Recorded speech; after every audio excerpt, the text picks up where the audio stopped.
Ժողովուրդ ջան, բարով տեսանք, Աստված օրհնի բոլորիդ։ Մենք եկել ենք Աստծո տուն։ Մի բան, որ ունենք, մեր ներսի հայացքը ուղենք դեպի Աստված։ Երեք աղոթքաժողովին սրա մասին խոսել եմ, որ մեր ներսի հայացքը ուղենք դեպի Աստված։ Եկել ենք այսօր հանդիպելու մեր Տեր Հիսուս Քրիստոսի հետ։ Եկել ենք այսօր մեր պաշտամունքը բերենք մեր Տեր Աստծուն։ Եկել ենք Աստծո երեսը փնտրելու։ Որտեվ ոչինչ պակաս չի լինի նրանց, որոնք Աստծո երեսը փնտրում են։ Եվ կլինի վերջին օրերում, ով կկանչի Տիրոջ անունը, նա կփրկվի։ Որովհետև երբ որ մեր հայացքները կբախվի իրար, երբ որ մեր ներսի հայացքները կբախվի իրար, ես ձեզ ասում եմ, հայտնություն կլինի։ Այդտեղ Աստծո հայտնությունը կլինի։ Իմացեք, մենք կարող ենք երգել, կարող ենք պաշտել Աստծուն երգերով։ Մենք կարող ենք ուղակի աղոթք ասել եւ կարող ենք աղոթք անել։ Դրանք տարբեր բաներ են։ Աղոթք ասելը շուրթերով կմոտիկանանք Աստծուն, բայց աղոթք անելը մեր հոգով կմոտիկանանք։ Երբ որ մոտիկացան, ասեցին, որտեղ է Աստծուն պաշտելու վայրը, Հիսուսը ասեց, ճշմարիտ ասում եմ ձեզ, որ ժամանակ կգա եւ արդեն եկել է, որ ճշմարիտ Աստծուն երկրպագողները կերկրպագեն հոգով ու ճշմարտությունով։ Ինչ որ տեղ չի, այլ ներսի երկու հայացքների հանդիպումը։ Սա է պաշտամունքը, սա իրականությունն է, որ մենք այսօր հանդիպում ունենանք Աստծո հետ։ Զորությունը այստեղ է կատարվում, որ երբ որ հանդիպում կա Աստծո հետ, կյանք է փոխվում, մտածելակերպ է փոխվում։ Եվ պաշտամունքից առաջ ուզեցի, որ այս համարը կարդամ,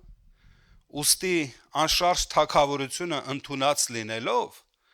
ամուր պահենք այն շնորհքը, որով հաճությունով պիտի ծառայենք Աստծուն,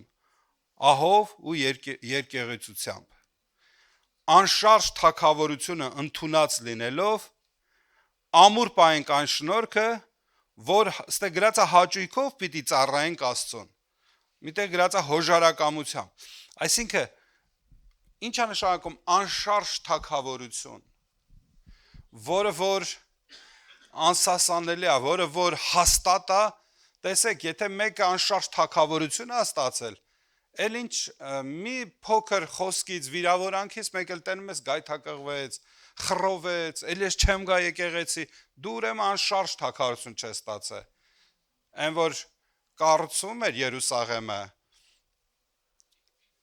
Նեմիայի ժամանակ,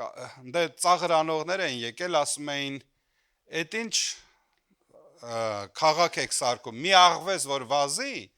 ձեր պատերը կքանդվի»։ Հիմա ես կուզեմ, որ այդպես ինչ չլինի իրոք, որ երբ որ սատանան ծաղրում է, որ մի աղվես վազի ու քո պատերը քանդվի։ Իմաստուն մարդը իր տունը ժայռի վրա սարքեց, ոչ մի փորձություն չի կարող քանդել այդ տունը։ Ամեն հաստատ է, ամուր է եւ անշարժ է։ Հալածանքներ կլինեն, հիվանդություններ կարող են լինել, նեղություններ, դժվարություններ, աղքատություն, ամեն տեսակի ծանրություն, փորձություն, անհաջողություն կարող են լինել, բոլոր հավատացյալներին պատահում են, ինչ անհավատին են էլ հավատացյալ են, բայց մեր դժվարությունների, նեղությունների ժամանակ, մեր Տեր Աստվածը մեր հետ է, անցկացնելու ամեն դժվարությունների միջով, ամեն նեղությունների միջոցով, անապատները անցնեմ, Տերը ինձ հետ է, լեռները կանցնեմ, խոր ջրերը կանցնեմ, Տերը ինձ հետ է, այսինքն, երբ որ այս երգում ենք, դա նշանակում է Աստված մեզ հետ է ամեն դժվարությունների միջով անցկացնելու։ Եվ անշարժ թագավորություն ենք ստացել։ Մեր Տերը ասեց. «Մի վախեցիր փոքր հոտ, որովհետև հայրը հաճեցավ թագավորությունը կտակել ձեզ»։ Եվ եթե Աստված մեզ թագավորություն է կտակել, այն էլ անշարժ թագավորություն, եկեք հաճությունով, այդ պահը կարդամ նորից, էլի մի հատ դուրս եկավ։ Ասում ուստի անշարժ թագավորություն ընդունած լինելով, ամուր պահենք այն շնորհքը, որով հաճույքով պիտի ծառայենք Աստծուն։ Ռուսերենում մի քիչ հետաքրքիր է գրած, ասում է, «Будем благодарны и благодарности будем поклоняться Всевышнего.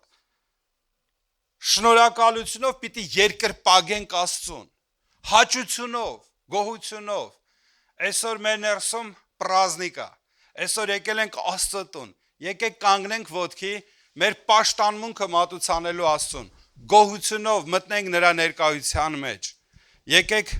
օրհնենք մեր Տիրոջը, մեր սաղմոսները մեր Աստծուն պիտի փառավորի, մեր երգերը մեր Աստծուն պիտի փառավորի։